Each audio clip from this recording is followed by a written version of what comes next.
Hi, Phil here with XenonSupply.com. Today we're going to be installing HIDs on a 2009 Toyota Corolla. This is the standard Carswell kit available on XenonSupply.com. Let's look at the tools we're going to need to do this install. The 2009 Corolla is relatively simple. You only need a couple tools to do this install.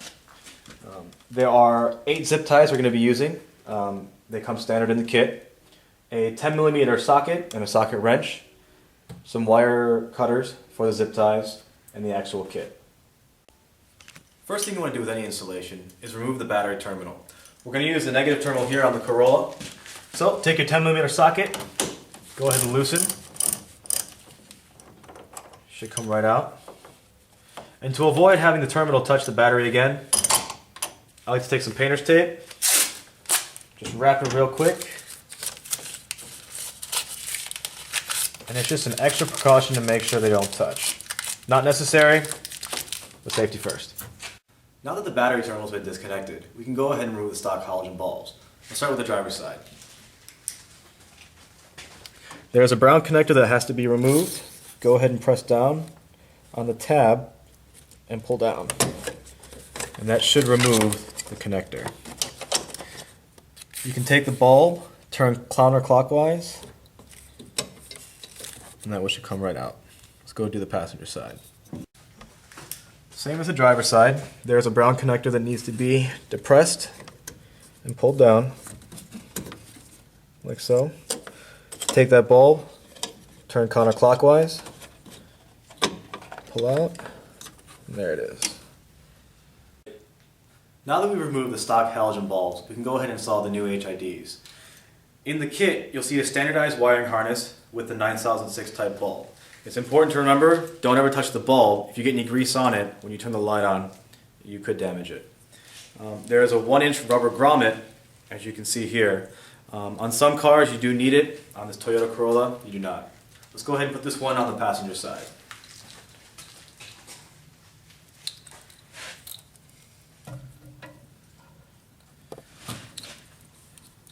Okay, just want to make sure you line it up. Be very careful when you insert. And just like before, we went counterclockwise to remove it. This time we're going clockwise to get it back in.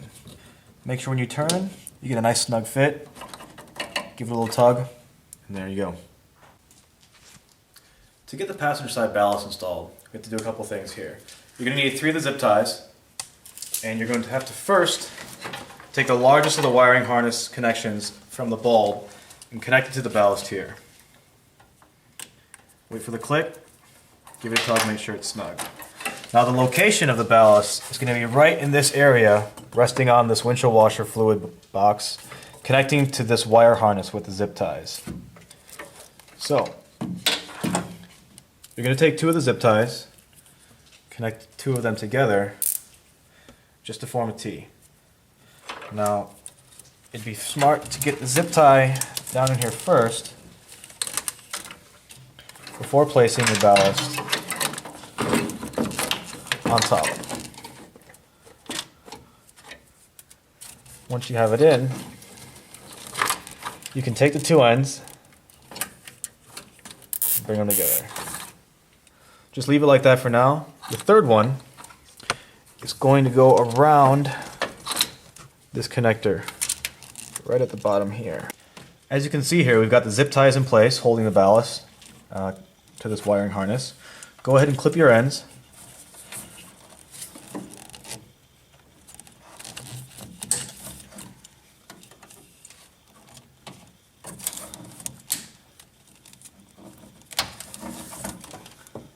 Now that we have the zip ties in place, we've gone ahead and clipped our ends, and we're going to connect the wires back together.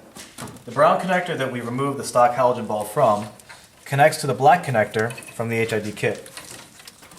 Right here. Go ahead and line them up, wait for the click, and that one's done. There are 2 more additional, 1 male, 1 female. There's no way you can mess it up. Just go ahead and plug these in, wait for the clip. Now you can take one of the extra zip ties and clean up your wiring here.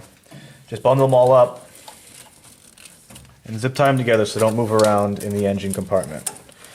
And that should be that. I've gone ahead and placed the ballast on the driver's side here for you. The ballast is actually connected to the wiring unit that connects to the radiator, and I used 2 zip ties just like on the the passenger side. There's one here around this silver housing, and there's one over the entire body. Now this one uses 2 zip ties connected together. They do come in the kit. Let's wire it up and see how it looks. Just like the passenger side, I've gone and cleaned up the wiring from the ballast to the HID bulb. I've also gone and reconnected the black negative terminal to the battery. Let's go and see what this looks like.